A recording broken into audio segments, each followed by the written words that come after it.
So we're going to take a quick look at this FFT, going through this STM32 F4 dev board I've got going on. So it's pretty much just set up as an audio codec. But what we're going to do here, there's still some issues, some clock issues, and some input-output buffering issues. I haven't added the external clock or external input-output buffer yet, but it gives me some pretty good signals to measure. By that I mean some pretty problematic signals that are interesting. So what we're going to do here is we're going to sweep the frequency up, and you're going to see these lobes grow. These lobes, I'm pretty sure, come from the clock jitter timing issues, the ones near the fundamental.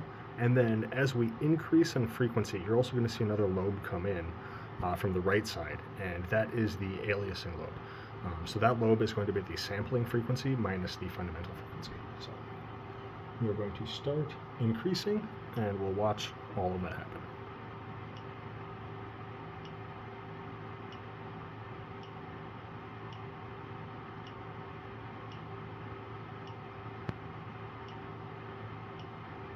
So you can see what are likely the clock jitter lobes, or little harmonics. And now we can start to see the lobe coming in from the right. And right now we are at 23 kilohertz.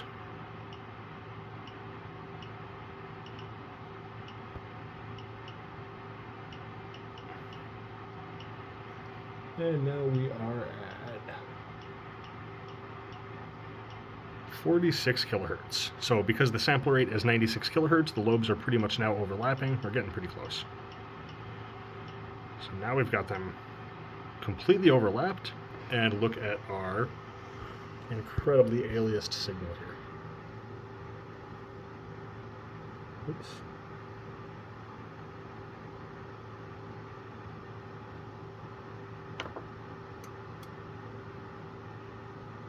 And we'll turn off the FFT for a little bit, and we'll just look at this signal, because we've already seen the FFT, we saw the lobes combine, and now this is what we've got.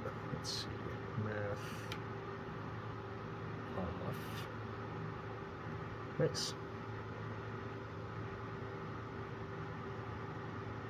And it is pretty much a double sideband suppressed carrier modulated signal. And this is just because of the aliasing, so the relationship of the input frequency with the sample rate. So we'll keep messing with the frequency a little bit. We're at 50 kilohertz, and keep in mind it's only a 96 kilohertz sample rate. It's really only a 20 kilohertz bandwidth is what it's going to end up being. So this is 49 kilohertz, 48, 47. Let's see what this looks like. So it's like a really distorted sine wave, really choppy. But it's not that really funky stuff that was going on. And 47, we're going to go up again.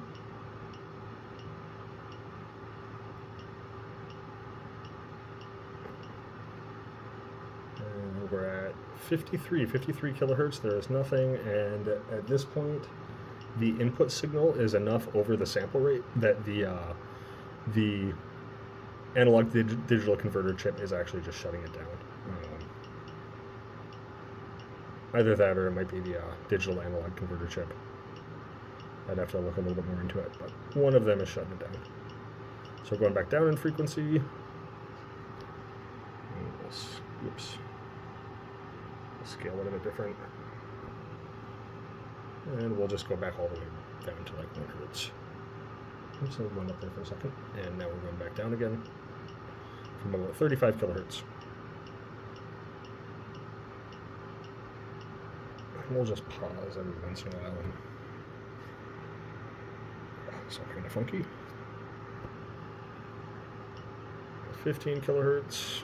Yeah, so as you can see, this needs a bit of work. But when it just streams audio, it sounds great. It actually sounds really good. You don't hear this stuff at all. 8 kilohertz, 5 kilohertz, 6 kilohertz. Oops, I said 5 kilohertz too early, I guess.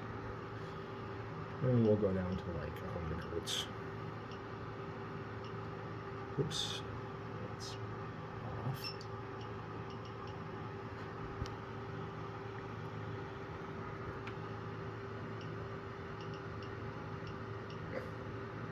But yeah, so I just thought that was a pretty interesting demonstration, and I figured while I had the hardware in this place where I could show those issues, that it would be a good time to make a little video.